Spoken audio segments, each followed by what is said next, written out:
what is purpose of reading, की different styles ने reading दे, ते ਅਸੀਂ ਕਿਹੜੀ techniques ਨੂੰ use ਕਰਕੇ improvement ਕਰ ਸਕਦੇ ਹਾਂ and importance ਕੀ ਹੈ reading ਦੀ। ਅੱਜ ਦੀ ਕਲਾਸ 'ਚ ਅਸੀਂ ਇਹ ਡਿਸਕਸ ਕਰਾਂਗੇ ਕਿ ਕਿਸ ਤਰੀਕੇ ਨਾਲ ਅਸੀਂ ਵਧੀਆ ਆਪਣੀ ਰੀਡਿੰਗ ਨੂੰ ਇੰਪਰੂਵ ਕਰ ਸਕਦੇ ਹਾਂ। ਕੀ ਸਿਸਟਮ ਹੈ, ਕੀ ਤਰੀਕੇ ਨੇ ਜਿਨ੍ਹਾਂ ਨੂੰ ਫੋਲੋ ਕਰਕੇ ਅਸੀਂ ਆਪਣੀ ਰੀਡਿੰਗ ਨੂੰ ਇੰਪਰੂਵ ਕਰ ਸਕਦੇ ਹਾਂ, ਕਿਸ ਤਰ੍ਹਾਂ ਅਸੀਂ ਵਧੀਆ ਤਰੀਕੇ ਨਾਲ ਆਪਣੇ ਡੇਟਾ ਨੂੰ ਰਿਕਾਰਡ ਕਰ ਸਕਦੇ ਹਾਂ, ਨੋਟਸ ਕਿਸ ਤਰ੍ਹਾਂ ਮੇਨਟੇਨ ਕਰ ਸਕਦੇ ਹਾਂ ਤਾਂ ਕਿ ਜੋ ਵੀ ਡੇਟਾ ਅਸੀਂ ਰੀਡ ਕਰ ਰਹੇ ਹਾਂ ਉਹਨੂੰ ਅਸੀਂ ਵਧੀਆ ਤਰੀਕੇ ਨਾਲ यूज कर सकिए। अज के लैक्चर ਅਸੀਂ ਪੜਾਂਗੇ कि प्रीव्यूइंग की ਹੁੰਦੀ है, रीडिंग की है, रीडिंग ਦੇ डिफरेंट स्टाइल्स की ने, नोट मेकिंग की है, फर्दर नोट मेकिंग ਨੂੰ ਅਸੀਂ किस तरह रिव्यू करना है एंड अपनी स्टडी च यूज करना है एंड किस तरह ਅਸੀਂ अपनी रीडिंग स्किल्स ਨੂੰ इंप्रूव कर सकते हैं। सिस्टमैटिक रीडिंग ਦੇ बेसिकली 5 स्टेप्स ने। ਜਿਹੜਾ ਸਭ ਤੋਂ ਪਹਿਲਾ स्टेप है दैट इज प्रीव्यूइंग कि ਅਸੀਂ ਕੀ ਕਰਨਾ ਆ, ਜਿਸ ਵੀ ਟੈਕਸਟ ਨੂੰ, ਜਿਸ ਵੀ ਟੌਪਿਕ ਨੂੰ ਅਸੀਂ ਪੜ੍ਹਨਾ ਚਾਹੁੰਦੇ ਆ ਉਹਨੂੰ ਅਸੀਂ ਸਿੰਪਲੀ ਚੈੱਕ ਕਰਨਾ ਆ, ਟੈਕਸਟ ਨੂੰ ਦੇਖਣਾ ਆ। Surveying a text quickly before reading it carefully to get information about the topic, ਕਿ ਜਿਹੜੇ ਵੀ ਟੌਪਿਕ ਨੂੰ ਅਸੀਂ ਪੜ੍ਹਨਾ ਚਾਹ ਰਹੇ ਹਾਂ ਉਸ ਟੌਪਿਕ ਨੂੰ ਅਸੀਂ ਧਿਆਨ ਨਾਲ ਦੇਖੀਏ ਕਿ ਇਹ ਟੌਪਿਕ ਸਾਨੂੰ ਕੀ ਇਨਫੋਰਮੇਸ਼ਨ ਦੇ ਰਿਹਾ ਆ, ਕਿ ਇਸ ਟੌਪਿਕ ਦੇ ਅੰਦਰ की टाइटल्स ने, की सिलेबस कंप्लीट होएगा, हैडिंग्स की ने, सब हैडिंग्स की ने। ਇਹਦੇ 'ਚ ਅਸੀਂ ਜਿਹੜਾ ਪੂਰਾ ਚੈਪਟਰ ਹੈ ਉਹਨੂੰ ਰੀਡ ਨਹੀਂ ਕਰਨਾ ਹੈਗਾ। ਪ੍ਰੀਵਿਊਇੰਗ ਜਾਂ ਫਿਰ ਸਿੰਪਲ ਵਿਊ 'ਚ ਅਸੀਂ ਆਪਣੇ ਚੈਪਟਰ ਦੇ ਅੰਦਰ ਜੋ ਵੀ ਟੌਪਿਕਸ ਕਵਰ ਹੋ ਰਹੇ ਨੇ ਉਹਨਾਂ ਨੂੰ ਦੇਖਣਾ ਆ ਕਿ ਸਾਨੂੰ ਇਹ ਚੈਪਟਰ ਪੜ੍ਹਨ ਤੋਂ ਬਾਅਦ ਕੀ ਇਨਫੋਰਮੇਸ਼ਨ ਮਿਲੇਗੀ, या फिर साडे दिमाग च क्वेश्चंस अराइज होंगे कि जो टॉपिक मैं पढ़न जा रही हाँ उस टॉपिक के बारे मेरे को कोई पास नॉलेज है कि नहीं। जो ये मेरे को कोई पास नॉलेज हैगी है, जिद्दां हुण असीं रीडिंग टॉपिक कर रहे हाँ ते रीडिंग टॉपिक असीं ऑलरेडी अपनी क्लास च डिस्कस कर चुके हैं ते तुसीं ये सोच सकते हो कि सिंपल व्यू लेना की है कि जिस भी चैप्टर नूं असीं पढ़ रहे हाँ ਉਹਦੇ पेजेस ਨੂੰ ਪਲਟਾਣਾ ਆ ਤੇ ਉਹਦੇ ਅੰਦਰ ਜੋ ਵੀ ਹੈਡਿੰਗਸ ਜਾਂ ਟੌਪਿਕਸ ਕਵਰ ਹੋ ਰਹੇ ਨੇ, ਜੇ ਮੇਰੇ ਕੋਲ ਉਸ ਟੌਪਿਕ ਦੇ ਬਾਰੇ ਕੋਈ ਵੀ ਪਾਸ ਨੌਲੇਜ ਹੈ ਤੇ ਉਸ ਪਾਸ ਨੌਲੇਜ ਨੂੰ ਐਕਟੀਵੇਟ ਕਰਨਾ ਆ ਤਾਂ ਕਿ ਜੋ ਨਵਾਂ ਟੌਪਿਕ ਮੈਂ ਪੜ੍ਹਨਾ ਚਾਹ ਰਹੀ ਹਾਂ ਉਹਦੇ ਨਾਲ ਮੈਂ ਰਿਲੇਟ ਕਰ ਸਕਾਂ। ਪ੍ਰੀਵਿਊਇੰਗ ਕੀ ਕਰਦਾ ਆ, ਪ੍ਰੀਵਿਊਇੰਗ ਹੈਲਪ ਕਰਦਾ ਹੈ ਰੀਡਰ ਨੂੰ ਇਹ ਆਇਡੈਂਟੀਫਾਈ ਕਰਨ 'ਚ ਕਿ ਕਿਹੜੇ ਟੌਪਿਕ ਅਸੀਂ ਪੜ੍ਹਾਂਗੇ ਤੇ ਉਹ ਟੌਪਿਕਸ ਦਾ ਕਨਸੈਪਟ ਕੀ ਹੈ। ਪ੍ਰੀਵਿਊਇੰਗ ਜਾਂ ਫਿਰ ਸਿੰਪਲ ਵਿਊਇੰਗ 'ਚ ਅਸੀਂ ਮੇਜਰ ਹੈਡਿੰਗਸ ਐਂਡ ਪੁਆਇੰਟਸ ਨੂੰ ਰੀਡ ਕਰਦੇ ਹਾਂ, ਉਹਦੇ ਅੰਦਰ ਜੋ ਕੰਟੈਂਟ ਹੈ ਜਾਂ ਜੋ ਵੀ ਸਿਲੇਬਸ ਕਵਰ ਹੋ ਰਿਹਾ ਆ ਉਹਦੇ ਤੇ ਅਸੀਂ ਧਿਆਨ ਨਹੀਂ ਦਿੰਦੇ। ਨੈਕਸਟ ਜਿਹੜਾ ਸਟੈਪ ਹੈ reading the, systematic reading the, that is reading. ਇਹਦੇ 'ਚ ਅਸੀਂ ਕੀ ਕਰਨਾ ਆ, ਇਹਦੇ 'ਚ ਅਸੀਂ ਸਲੋਲੀ ਰੀਡ ਕਰਨਾ ਆ ਤਾਂ ਕਿ ਅਸੀਂ ਪ੍ਰੋਪਰ ਨੌਲੇਜ ਕਲੈਕਟ ਕਰ ਸਕੀਏ ਅਬਾਊਟ ਦਾ ਟੌਪਿਕ। ਇਹਦੇ 'ਚ ਕੱਲਾ ਅਸੀਂ ਡੇਟਾ ਨੂੰ ਜਾਂ ਜੋ ਵੀ ਲਿਖਿਆ ਹੋਇਆ ਹੈ ਇਨਫੋਰਮੇਸ਼ਨ ਉਹਨੂੰ ਸਿਰਫ ਕਹਿ ਲਓ ਪੇਜ ਨਹੀਂ ਪਲਟਾਣੇ ਹੈਗੇ, ਉਹਨੂੰ ਧਿਆਨ ਨਾਲ ਰੀਡ ਕਰਨਾ ਆ ਤਾਂ ਕਿ ਜੋ ਵੀ ਟੈਕਸਟ ਲਿਖਿਆ ਹੋਇਆ ਆ ਉਹ ਮੈਨੂੰ ਚੰਗੀ ਤਰ੍ਹਾਂ ਸਮਝ ਆਏ, ਤਾਂ ਕਿ ਉਹ ਜਿਹੜੀ ਇਨਫੋਰਮੇਸ਼ਨ ਹੈ ਉਹ ਕਿਹਦੇ 'ਚ ਕਨਵਰਟ ਹੋਵੇ, ਨੌਲੇਜ 'ਚ ਕਨਵਰਟ ਹੋਵੇ ਅਬਾਊਟ ਦਾ ਟੌਪਿਕ। ਰੀਡਿੰਗ ਕੀ ਕਰਦੀ ਹੈ, ਰੀਡਿੰਗ ਜਿੰਨੇ ਵੀ ਸਾਡੇ ਡਾਊਟਸ ਨੇ ਅਬਾਊਟ ਦਾ ਟੌਪਿਕ ਉਹਨਾਂ ਨੂੰ ਕਲੀਅਰ ਕਰਦੀ ਹੈ। ਡਿਊਰਿੰਗ ਰੀਡਿੰਗ ਸਾਨੂੰ ਲੱਗਦਾ ਹੈ ਕਿ ਜੋ ਟੌਪਿਕ ਇੰਪੋਰਟੈਂਟ ਹੈ ਉਸ ਟੌਪਿਕ ਨੂੰ ਅਸੀਂ ਕੀ ਕਰ ਸਕਦੇ ਹਾਂ, ਅੰਡਰਲਾਈਨ ਕਰ ਸਕਦੇ ਹਾਂ। ਠੀਕ ਹੈ, ਜਿੱਦਾਂ ਹੈਡਿੰਗ ਹੈ, ਹੈਡਿੰਗ ਦੇ ਅੰਦਰ ਸਬ ਹੈਡਿੰਗਸ ਨੇ, ਠੀਕ ਹੈ, ਉਹਨਾਂ ਨੂੰ ਅਸੀਂ ਅੰਡਰਲਾਈਨ ਕਰ ਸਕਦੇ ਹਾਂ। ਵਿਦਿਨ ਦਾ ਸਬ ਹੈਡਿੰਗ ਸਾਨੂੰ ਲੱਗਦਾ ਹੈ ਕਿ ਕੋਈ ਇੰਪੋਰਟੈਂਟ ਪੁਆਇੰਟ ਹੈ ਜਾਂ ਵਰਡ ਹੈ ਉਹਨਾਂ ਨੂੰ ਅਸੀਂ ਅੰਡਰਲਾਈਨ ਕਰ ਸਕਦੇ ਹਾਂ ਤਾਂ ਕਿ ਜਦ ਅਸੀਂ ਦੁਬਾਰਾ ਰਿਵੀਜ਼ਨ ਕਰੀਏ ਤੇ ਅਸੀਂ ਅੰਡਰਲਾਈਨ ਟੌਪਿਕਸ ਵੱਲ ਜ਼ਿਆਦਾ ਧਿਆਨ ਦਈਏ, ਅੰਡਰਲਾਈਨ ਵਰਡਸ ਜਾਂ ਫਿਰ ਅੰਡਰਲਾਈਨ ਸੈਂਟੈਂਸਸ ਵੱਲ ਅਸੀਂ ਧਿਆਨ ਦਈਏ। ਹੁਣ ਜਦ ਅਸੀਂ ਰੀਡਿੰਗ ਕਰ ਰਹੇ ਹਾਂ, ਰੀਡਿੰਗ ਕਰਨ ਦੇ ਡਿਫਰੈਂਟ ਮੈਥਡਸ ਨੇ। ਪਹਿਲਾ ਜਿਹੜਾ ਮੈਥਡ ਹੈ reading the, that is skimming reading. Skimming ਜਿਹੜੀ ਰੀਡਿੰਗ ਹੁੰਦੀ ਹੈ ਉਹ ਇੰਪੋਰਟੈਂਟ ਜਾਂ ਫਿਰ ਮੇਨ ਪੁਆਇੰਟਸ ਵੱਲ ਧਿਆਨ ਦਿਵਾਉਂਦੀ ਹੈ। ਸਕਿਮਿੰਗ 'ਚ ਅਸੀਂ ਕੀ ਕਰਦੇ ਹਾਂ? ਸਕਿਮਿੰਗ 'ਚ ਅਸੀਂ ਫਾਸਟ ਰੀਡਿੰਗ ਕਰਦੇ ਹਾਂ। Skimming refers to fast reading in which we look only for the journal or main idea। जब ਅਸੀਂ ਸਕਿਮਿੰਗ ਟਾਈਪ ਦੀ ਰੀਡਿੰਗ ਕਰ ਰਹੇ ਹਾਂ ਉਸ ਟਾਈਮ ਤੇ ਅਸੀਂ ਕੀ ਕਰਾਂਗੇ? ਫਾਸਟ ਰੀਡਿੰਗ ਕਰਾਂਗੇ ਤਾਂ ਕਿ ਜਦ ਅਸੀਂ ਰੀਡਿੰਗ ਕਰ ਰਹੇ ਹਾਂ ਜੋ ਵੀ ਮੇਨ ਆਈਡੀਆ ਹੈ ਅਬਾਊਟ ਦ ਟੌਪਿਕ ਉਹ ਸਾਨੂੰ ਪਤਾ ਲੱਗ ਸਕੇ। जो इंपॉर्टेंट पीस ऑफ इन्फॉर्मेशन है वो असी चेक करांगे लाइक नेम डेट और इवेंट। जिदा असी न्यूज़पेपर पढ़ते हैं, ठीक है, मॉर्निंग जब असी न्यूज़पेपर पढ़ रहे हैं हो सकता है कि साडे कोल टाइम नहीं है, असी की करते हैं न्यूज़पेपर च जो हैडिंग्स दित्तियां हुई ने हैडिंग्स नूं पढ़ते हैं किस जगह ते यह कह लो कि जो भी न्यूज़ आर्टिकल आया वो किस जगह का आ किस डेट का आ ते छेती छेती अपन अखां नूं उपर थले करके कलैक्ट कर लैंदे आ कि लेटेस्ट न्यूज़ की है, ठीक है। स्किमिंग च असीं लोकेट करते हैं इन्फॉर्मेशन नूं ताकि असीं डेटा कलैक्ट कर सकीए फ्रॉम द न्यूज़पेपर। या फिर स्किमिंग का एग्जाम्पल हो सकता है असीं मैगजीन्स पढ़ रहे हैं, ਅਸੀਂ ब्राउशर पढ़ रहे हैं, ठीक है। Skimming is a reading type ਜਿਹਦੇ ਚ ਅਸੀਂ ਜੋ ਮੇਨ ਆਈਡੀਆ ਲੈਣਾ ਹੈ ਜੋ ਇਨਫੋਰਮੇਸ਼ਨ ਕਲੈਕਟ ਕਰਨੀ ਹੈ ਉਹਨੂੰ ਕਲੈਕਟ ਕਰਦੇ ਹੈਗੇ ਆ। ਪੂਰੀ ਰੀਡਿੰਗ ਡਿਟੇਲ ਚ ਅਸੀਂ ਨਹੀਂ ਕਰਦੇ, ਅਸੀਂ ਮੇਨ ਪੁਆਇੰਟਸ ਵੱਲ ਧਿਆਨ ਦਿੰਦੇ ਹੈਗੇ ਆ। Next reading is scanning. Scanning basically skimming reading ਨਾਲੋਂ ਡਿਫਰੈਂਟ ਹੈ ਬਿਕੋਜ਼ ਸਕੈਨਿੰਗ ਚ ਅਸੀਂ ਕੀ ਕਰਦੇ ਆ ਇੱਕ ਇਨਫੋਰਮੇਸ਼ਨ ਨੂੰ ਫਾਈਂਡ ਕਰਨ ਦੀ ਕੋਸ਼ਿਸ਼ ਕਰਦੇ ਆ कि एक स्पेसिफिक इन्फॉर्मेशन जो असी फाइंड करना चाहते हैं फ्रॉम द चैप्टर और फ्रॉम एनी डिक्शनरी और कैलेंडर उस इन्फॉर्मेशन वाल असी ध्यान देने बाकी जो होर टैक्सट लिखिया होया है होर इन्फॉर्मेशन कवर की गई है आर्टिकल च या फिर जो भी डेटा असी देख रहे हैं उहदे वाल असी ध्यान नहीं देंगे। जे असी चाहते हैं कि जी स्कैनिंग रीडिंग है वो सक्सैसफुल होवे ते सब तो पहला असी जिहड़े भी मटीरियल च particular piece of information search कर रहे हैं वो इन्फॉर्मेशन स्ट्रक्चर्ड होनी चाहिए है, ठीक है। पहला असी लोकेट करिए कि किहड़े-किहड़े टॉपिक्स कवर हो रहे हैं ते किहड़े टॉपिक दे अंडर सानू इन्फॉर्मेशन मिल सकती है, ठीक है। उस तो बाद असी पहला स्ट्रक्चर इन्फॉर्मेशन देखिए कि किहड़े-किहड़े स्ट्रक्चर्स बने हुए हैं तो जिहड़ी इन्फॉर्मेशन मैं फाइंड करना चाहनी हां लभना चाहनी हां वो किहड़े सब आर्टिकल्स या सब हैडिंग दे अंडर हो सकती है फिर मैं उहनूं लभना शुरू करा।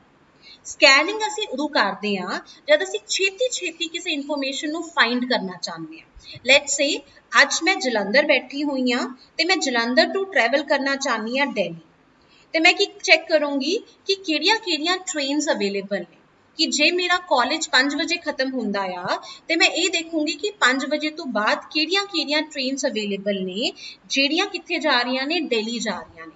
मतलब मैं रीड करूंगी किसी भी ट्रेन शेड्यूल नूं ताकि मैं की फाइंड आउट कर सकां कि जलंधर तो दिल्ली 5 बजे तो बाद किहड़ी ट्रेन्स जा रही ने। मतलब मैं की कर रही हां एक पर्टिकुलर इन्फॉर्मेशन नूं फाइंड करन दी कोशिश कर रही।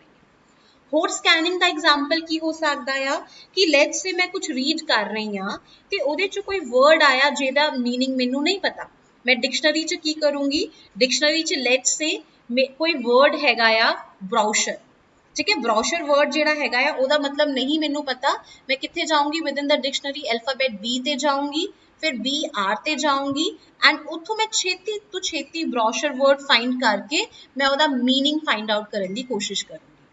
होर एग्जाम्पल की हो सकता है स्कैनिंग रीडिंग का कि मैं अपना पूरा कैलेंडर मेनटेन किया हुआ है कि विद इन द डे मेरिया 4 मीटिंग्स ने तो मैं ये फाइंड करना चाहती हाँ अपने कैलेंडर च देख के कि मेरी किहड़ी मीटिंग किस टाइम पर शेड्यूल है।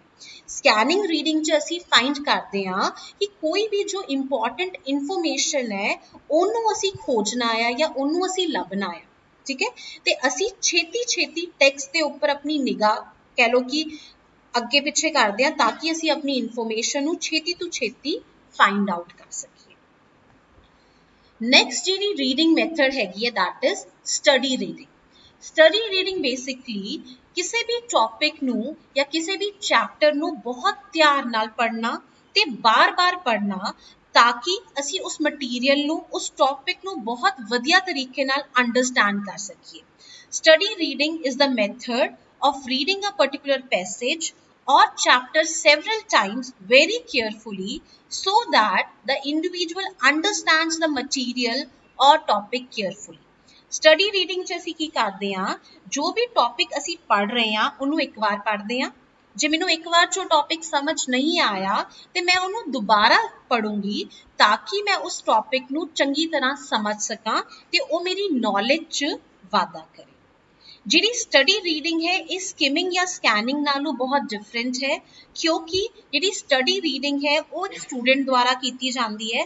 जे कोई स्टूडेंट अपने एग्जाम लिए प्रिपेयर करना चाहता है तो वो किस तरह की रीडिंग करेगा, स्टडी रीडिंग करेगा कि जिन्नी भी इंफॉर्मेशन वो अपने टॉपिक बारे अपने सिलेबस बारे इकट्ठी कर सकता है वो इकट्ठी करे ते उस तो बाद वो उन्होंने ध्यान नाल रीड करे ताकि वो अपने टॉपिक नू चंगी तरह समझ सके। नेक्स्ट जी रीडिंग है दैट इज एक्सटेंसिव रीडिंग।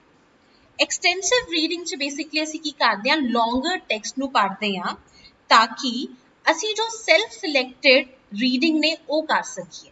मतलब मैं शौक के तौर पर जो रीडिंग करना चाहती हाँ वो रीडिंग एक्सटेंसिव रीडिंग चाहती है, ठीक है।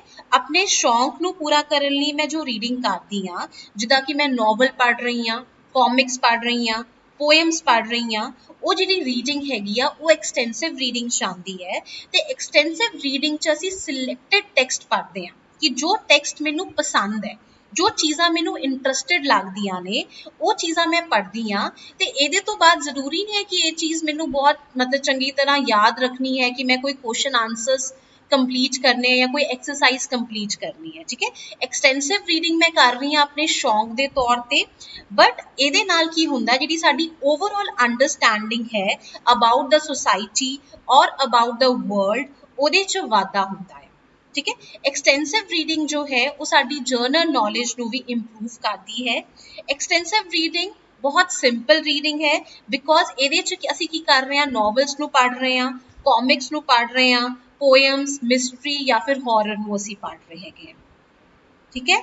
जी एक्सटेंसिव रीडिंग है, एक्सटेंसिव रीडिंग असी विद और विदाउट यूज ऑफ डिक्शनरी भी कर सकते हैं बिकॉज जिदा मैं क्या है कि सिंपल रीडिंग है।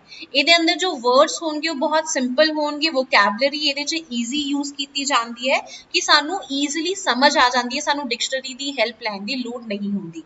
बट इन केस जे कुछ डिफिकल्ट वर्ड्स ने जिदा मीनिंग सानू नहीं पता उन्होंने असी कित्थे देख सकते हैं, डिक्शनरी च फाइंड आउट कर सकते हैं ते इहदे नाल साडी वोकैबलरी च वाधा होएगा। नेक्स्ट जी रीडिंग है that is intensive reading. Intensive reading च असी की करते हैं शॉर्ट टैक्सट नू पढ़ते हैं जो कि डिटेल इन्फॉर्मेशन दे रहा आ। ते इंटेंसिव रीडिंग का पर्पस हुंदा आ कि सानू डीप अंडरस्टैंडिंग हो सके, असी डीपली लर्न करिए कि जो भी असी टैक्सट पढ़ रहे हैं उहदा मतलब की है, ठीक है। जो भी एक एक वर्ड उहदे च लिखिया होया आ उहदा की मतलब है ते उहदे की मायने ने। जिदा कि असी कोई कॉन्ट्रैक्ट पढ़ रहे हैं कि दो कंपनीज दे विच कोई कॉन्ट्रैक्ट होना आ ते दोवें कंपनीज उस कॉन्ट्रैक्ट नू बहुत ध्यान नाल पढ़नगियां ताकि जो भी उहदे च क्लॉजेस कवर कीते हुए ने दोने कंपनीज वो क्लॉजेस नू रीड करके उहदे ते साइन कर सकन ते अगे उस कॉन्ट्रैक्ट दे अकॉर्डिंग काम कर सकन। असी ब्लॉग्स पढ़ते हैं, किसी भी टॉपिक ते कोई ब्लॉग लिखिया होया आ वो ब्लॉग पढ़ रहे हैं ताकि असी अपनी इंफॉर्मेशन च वाधा कर सकिए। रिसर्च स्टडी कि मैं कोई रिसर्च करना चाहनी हाँ तो मैं कोई रिसर्च पेपर पढ़ रही हाँ तो उहदे च जो भी फैक्ट्स एंड फिगर दिते हुए है वो मैनू समझ च आने चाहिए है ताकि उसे डेटा नू यूज करके मैं फर्दर अपना रिसर्च वर्क कर सका। इंश्योरेंस पॉलिसी, इंश्योरेंस पॉलिसीज़ दे विच भी कुछ क्लॉजेस होंदे है ते जद असी कोई भी इंश्योरेंस करवा रहे हैं, भावें अपनी लाइफ इंश्योरेंस करवा रहे हैं, हेल्थ इंश्योरेंस करा रहे हैं तो वो क्लॉजेस नू पढ़ना बहुत ज़्यादा जरूरी है। तो reports, contracts, blog reading, research study, insurance policy reading ये सारे इंटेंसिव रीडिंग दे पार्ट ने। सो सानू की करना चाहिए, रीडिंग करनी चाहिए ताकि असी अपनी नॉलेज च वाधा कर सकिए। ते जो फॉर्म ऑफ रीडिंग असी कर रहे हैं depending upon that form of reading जो भी मैथड्स ने वो मैथड्स नू सानू यूज करना चाहिए आ, भावें वो स्किमिंग रीडिंग है, स्कैनिंग रीडिंग है, एक्सटेंसिव रीडिंग है, इंटेंसिव रीडिंग है या फिर स्टडी रीडिंग है। नैक्सट जिहड़ा स्टैप है सिस्टमैटिक रीडिंग दा कि जब भी असी कोई चीज़ रीड कर रहे हैं उहदे लिए सानू की करना चाहिए है नोट मेकिंग या फिर नोट टेकिंग करनी चाहिए है। कि जद भी ਅਸੀਂ कुछ पढ़ रहे हैं जो इंपॉर्टेंट पॉइंट्स ने उन्होंने अपनी लैंग्वेज, ठीक है, जो कि सिंपल लैंग्वेज है, सारे पॉइंट्स को अपनी सिंपल लैंग्वेज लिखना चाहिए आ ताकि बाद च ਅਸੀਂ ਉਹਨੂੰ ईजिली अंडरस्टैंड कर सकीए। फाइन कि जब मैं अपनी ईजी लैंग्वेज जो भी कुछ मैं पढ़ रही हाँ उन्होंने मैं अपनी भाषा च अपनी लैंग्वेज सिंपल लैंग्वेज लिख रही हाँ तो ਉਹਦਾ फायदा की होएगा कि मैं उस चीज़ ਨੂੰ बाद च दोबारा जब पढ़ूंगी तो मैनू छेती समझ आ जाएगा। इसलिए सानू की करना चाहिए, जो भी इंपॉर्टेंट चीज़ां ने उन्होंने अपनी लैंग्वेज च लिखना चाहिए आ ताकि सानू जब असीं उन्होंने री रिकॉर्ड कर रहे हैं या री रीड कर रहे हैं तो वो मैनू छेती समझ आए।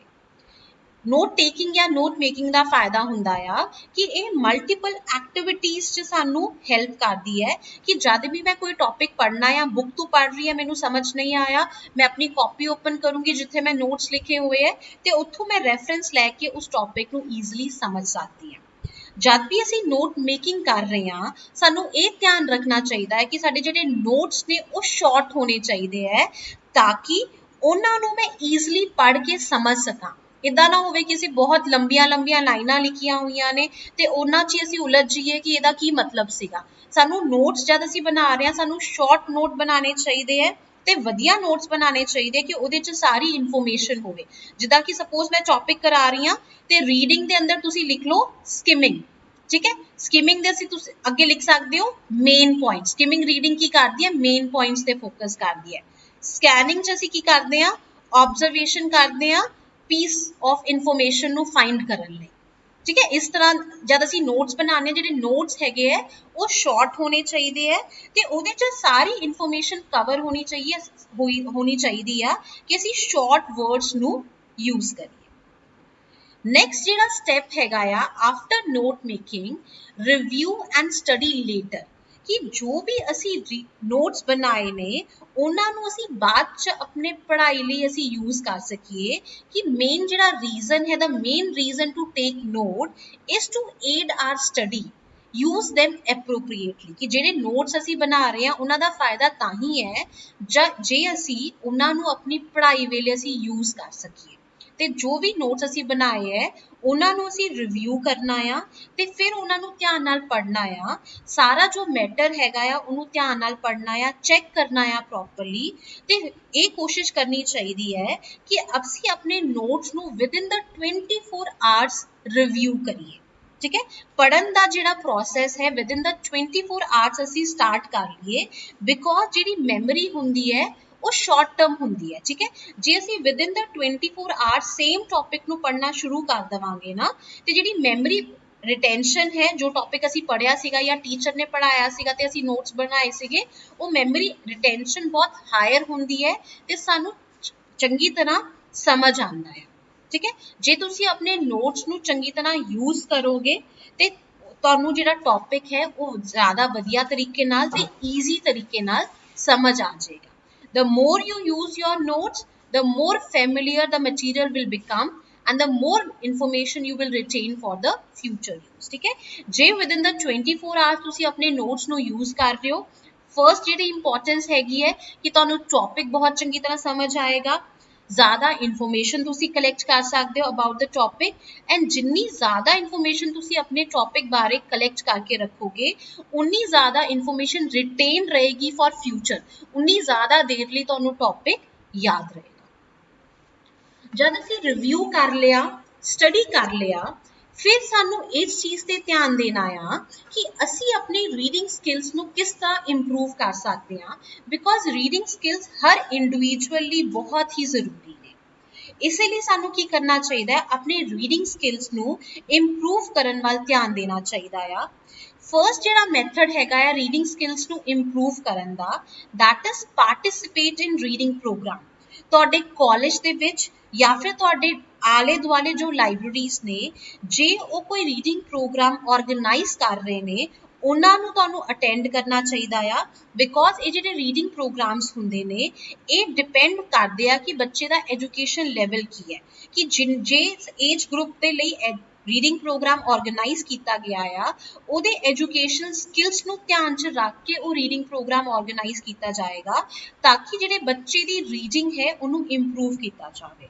ਰੀਡਿੰਗ ਪ੍ਰੋਗਰਾਮਸ ਦੇ ਨਾਲ ਕੀ ਹੁੰਦਾ ਹੈ, ਰੀਡਿੰਗ ਸਕਿੱਲਸ ਇੰਪਰੂਵ ਹੁੰਦੇ ਹੈ ਤੇ ਤੁਸੀਂ ਮੈਕਸਿਮਮ ਰੀਡਿੰਗ 'ਚ ਇਨਵੋਲਵ ਹੁੰਦੇ ਹੋ ਤੇ ਜੇ ਤੁਸੀਂ ਮੈਕਸਿਮਮ ਰੀਡਿੰਗ 'ਚ ਇਨਵੋਲਵ ਹੋ ਰਹੇ ਹੋ ਤੇ ਤੁਹਾਡੀ ਨੌਲੇਜ ਵਧੇਗੀ ਤੇ ਤੁਹਾਡੀ ਇਨਫੋਰਮੇਸ਼ਨ 'ਚ ਵਾਧਾ ਹੋਵੇਗਾ। ਰੀਡਿੰਗ ਸਕਿੱਲਸ ਨੂੰ ਇੰਪਰੂਵ ਕਰਨ ਦਾ ਹੋਰ ਤਰੀਕਾ ਆ ਕਿ ਅਸੀਂ ਰੀਡ ਕਰੀਏ ਵੋਕੈਬਲਰੀ। ਜਦ ਵੀ ਅਸੀਂ ਕੋਈ ਬੁੱਕ ਰੀਡ ਕਰ ਰਹੇ ਹਾਂ, ਜਿਹੜੇ ਵਰਡਸ ਮੈਨੂੰ ਸਮਝ ਨਹੀਂ ਆਉਂਦੇ, ਠੀਕ ਹੈ, ਜਾਂ ਜਿਹੜੇ ਵਰਡਸ ਦਾ ਮੈਨੂੰ ਮੀਨਿੰਗ ਨਹੀਂ ਪਤਾ ਹੁੰਦਾ, ਉਹ ਵਰਡਸ ਦੇ ਮੀਨਿੰਗ ਨੂੰ ਮੈਂ ਡਿਕਸ਼ਨਰੀ 'ਚ ਦੇਖਾਂ ਕਿ ਇਹ ਵਰਡ ਦਾ ਮੀਨਿੰਗ ਕੀ ਹੈ। ਫਿਰ ਮੈਂ ਕੀ ਕਰਾਂ, ਆਪਣੀ ਕਾਪੀ ਤੇ ਉਹ ਵਰਡਸ ਨੂੰ ਨੋਟ ਕਰਾਂ ਜਿਹੜੇ ਡਿਫਿਕਲਟ ਵਰਡ ਨੇ ਜਾਂ ਫਿਰ ਅਨਫੈਮੀਲੀਅਰ ਵਰਡਸ ਨੇ। ਫਿਰ ਮੈਂ ਉਸ ਕਾਪੀ ਨੂੰ ਬਾਰ-ਬਾਰ ਰੀਵਿਜ਼ਿਟ ਕਰਾਂ ਤਾਂ ਕਿ ਜਿਹੜਾ ਮੇਰਾ ਸ਼ਬਦਕੋਸ਼ ਹੈ, ਜਿਹੜੀ ਮੇਰੀ ਵੋਕੈਬਲਰੀ ਹੈ, ਉਹਦੇ 'ਚ ਵਾਧਾ ਹੋਵੇ, ਠੀਕ ਹੈ। ਜਦ ਅਸੀਂ ਕਾਪੀ 'ਚ ਲਿਖ ਲਏ, ਵਰਡ ਲਿਖ ਲਿਆ, ਵਰਡ ਦਾ ਮੀਨਿੰਗ ਲਿਖ ਲਿਆ, ਉਸ ਵਰਡ ਨੂੰ ਕਿਸੇ ਸੈਂਟੈਂਸ 'ਚ ਕਿਸ ਤਰ੍ਹਾਂ ਯੂਜ਼ ਕਰਨਾ ਆ ਉਹ ਲਿਖ ਲਿਆ, ਫਿਰ ਮੈਂ ਕੀ ਕਰਾਂ, ਕੁਛ ਟਾਈਮ ਸਪੈਂਡ ਕਰਾਂ ਉਸ ਕਾਪੀ ਨੂੰ ਰੀਡ ਕਰਨ ਲਈ ਜਿਹਦੇ 'ਚ ਮੈਂ ਡਿਫਿਕਲਟ ਵਰਡਸ ਲਿਖੇ ਸੀਗੇ ਜਾਂ ਅਨਫੈਮੀਲੀਅਰ ਵਰਡਸ ਲਿਖੇ ਸੀਗੇ। ਇਹਦੇ ਨਾਲ ਕੀ ਹੋਵੇਗਾ, ਮੇਰੀ ਵੋਕੈਬਲਰੀ ਇੰਪਰੂਵ ਹੋਏਗੀ। ਆਪਣੀ ਰੀਡਿੰਗ ਸਕਿੱਲ ਨੂੰ ਇੰਪਰੂਵ ਕਰਨ ਲਈ ਅਸੀਂ ਹੋਰ ਕੀ ਕਰ ਸਕਦੇ ਹਾਂ, ਸਟਰੈਂਥਨ ਸਪੈਲਿੰਗ ਸਕਿੱਲਸ। ਹੁੰਦਾ ਆ ਕਦੀ-ਕਦੀ ਕਿ ਸਾਨੂੰ ਕੁਝ ਵਰਡ ਦੀ ਸਪੈਲਿੰਗਸ ਦਾ ਪਤਾ ਨਹੀਂ ਹੁੰਦਾ ਜਾਂ ਫਿਰ ਸਾਨੂੰ ਸਪੈਲਿੰਗਸ ਨਹੀਂ ਆਉਂਦੇ, ਠੀਕ ਹੈ। ਇਹਦੇ ਲਈ ਸਾਨੂੰ ਕੀ ਕਰਨਾ ਚਾਹੀਦਾ, ਜਿਹੜੀ ਵਰਡਸ ਦੀ ਸਪੈਲਿੰਗ ਨੇ ਉਹ ਪ੍ਰੈਕਟਿਸ ਕਰਨੀਆਂ ਚਾਹੀਦੀਆਂ ਨੇ ਕਿ ਇੱਕ ਪੇਪਰ ਤੇ ਬਾਰ-ਬਾਰ ਉਸ ਵਰਡ ਨੂੰ ਲਿਖਣਾ ਚਾਹੀਦਾ ਆ।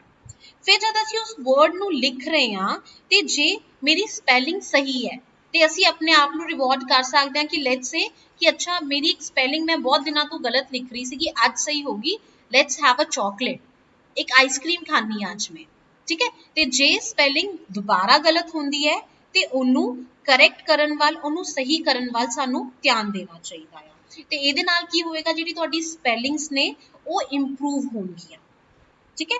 ਫਿਰ ਉਸ ਤੋਂ ਬਾਅਦ ਕੀ ਹੁੰਦਾ ਹੈ ਕਿ ਲੈਟਸ ਸੇ ਕਿ ਜਦ ਮੈਂ ਕੋਈ ਵਰਡ ਲਿਖ ਰਹੀ ਹਾਂ, ਵਰਡ ਨੂੰ ਲਿਖ ਰਹੀ ਹਾਂ, ਉਦੋਂ ਗਲਤੀ ਕਰ ਰਹੀ ਹਾਂ ਤੇ ਉਹਨੂੰ ਮੈਂ ਪ੍ਰੈਕਟਿਸ ਕਰਕੇ ਸਹੀ ਕਰ ਸਕਦੀ ਹਾਂ। ਹੋ ਸਕਦਾ ਹੈ ਕਿ ਵਰਡ ਦੀ ਪ੍ਰੋਨਾਂਸੀਏਸ਼ਨ ਮੈਨੂੰ ਸਹੀ ਤਰੀਕੇ ਨਾਲ ਨਾ ਆਉਂਦੀ ਹੋਵੇ, ਫਿਰ ਮੈਂ ਕੀ ਕਰ ਸਕਦੀ ਹਾਂ, ਅੱਜ ਕੱਲ੍ਹ ਗੂਗਲ 'ਚ ਚੈੱਕ ਪ੍ਰੋਨਾਂਸੀਏਸ਼ਨ ਦੀ ਇੱਕ ਸਾਡੇ ਕੋਲ ਫੀਚਰ ਹੈਗਾ ਹੈ ਕਿ ਅਸੀਂ ਕਿਸੇ ਵੀ ਵਰਡ ਦੀ ਪ੍ਰੋਨਾਂਸੀਏਸ਼ਨ ਚੈੱਕ ਕਰ ਸਕਦੇ ਹਾਂ।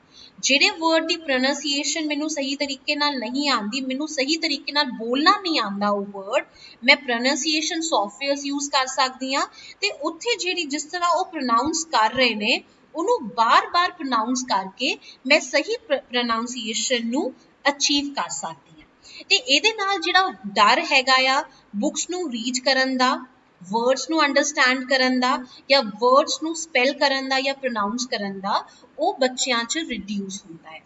ਮਤਲਬ ਜਦ ਵੀ ਅਸੀਂ ਕਹਿ ਲਓ ਕਿ ਰੀਡਿੰਗ ਕਰ ਰਹੇ ਹਾਂ, ਸਭ ਤੋਂ ਪਹਿਲਾਂ ਸਾਨੂੰ ਕੀ ਕਰਨਾ ਚਾਹੀਦਾ ਹੈ, ਸਿੰਪਲ ਰੀਡਿੰਗ ਕਰਨੀ ਚਾਹੀਦੀ ਹੈ ਕਿ ਚੈਪਟਰ ਨੂੰ ਦੇਖਣਾ ਚਾਹੀਦਾ ਹੈ ਕਿ ਇਸ ਚੈਪਟਰ ਦੇ ਅੰਦਰ ਕੀ ਟਾਈਟਲਸ ਨੇ, ਕੀ ਹੈਡਿੰਗਸ ਨੇ, ਕੀ ਇਨਫੋਰਮੇਸ਼ਨ ਕਵਰ ਅਪ ਕਰ ਰਿਹਾ ਹੈ।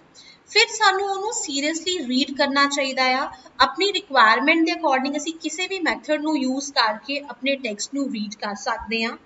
ਡਿਊਰਿੰਗ ਰੀਡਿੰਗ ਸਾਨੂੰ ਨੋਟ ਮੇਕਿੰਗ ਕਰਨੀ ਚਾਹੀਦੀ ਹੈ, ਆਪਣੇ ਨੋਟਸ ਬਣਾਉਣੇ ਚਾਹੀਦੇ ਹੈ।